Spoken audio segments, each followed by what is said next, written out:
এর আগে আমাদের গ্রামে কোনো এমপি ছিল না এবং এমপি হওয়াতে আমরা গর্বিত।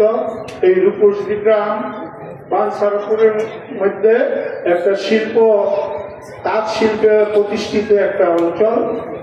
আমি আজ সুদীর্ঘ, আমার বয়স প্রায় 70-এর কাছাকাছি। এত পরিচ্ছন্ন নেতা আমাদের মধ্যে ছিল না, সে অল্প বয়সে ছিল।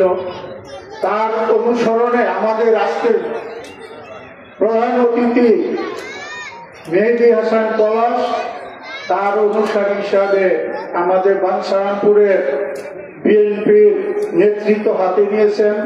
আমরা চাই যে আমাদের গ্রাম থেকেই তার প্রথম নির্বাচনী অনুষ্ঠানটা শুরু হবে আমাদের গ্রাম থেকে।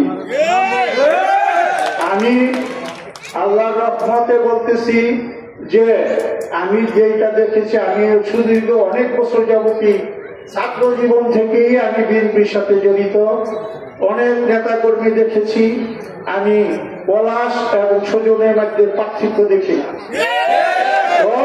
আমাদের মেহেদী হাসানের পলাশকে যেন আল্লাহ দীর্ঘ হায়াত দান করে, এইটা আমি চাই, আল্লাহর কাছে চাই যে দীর্ঘ হায়াত দান করুন। উনি আমাদের মধ্যে যদি এমপি হিসেবে আসেন তাহলে অবশ্যই আমাদের গ্রাম এবং আমাদের উপজেলা সব দিকে খেয়াল রাখবেন, আমাদের অঞ্চলের উন্নয়ন করবেন, এইটাই আমাদের কামনা।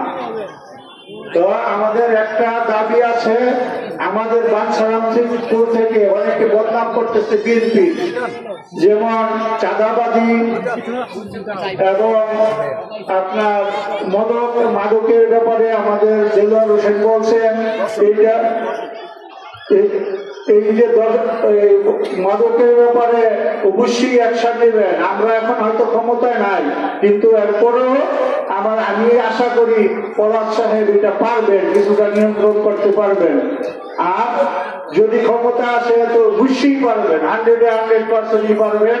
আমরা দোয়া করি আমাদের পক্ষ থেকে আমাদের যারা উপস্থিত আছেন 13টা ইউনিয়নের নেতৃবৃন্দ সবাইকে আমি শুভেচ্ছা জানাচ্ছি। এই কষ্ট করে আসছেন এবং আমাদের নেতার বক্তব্য শোনার জন্য দীর্ঘ অপেক্ষা করছেন, এই জন্য আমি আর দীর্ঘায়িত করছি না।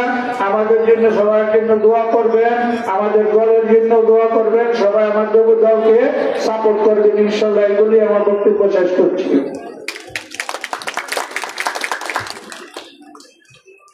ধন্যবাদ মতিন ভাইকে সংক্ষিপ্ত বক্তব্য রাখার জন্য।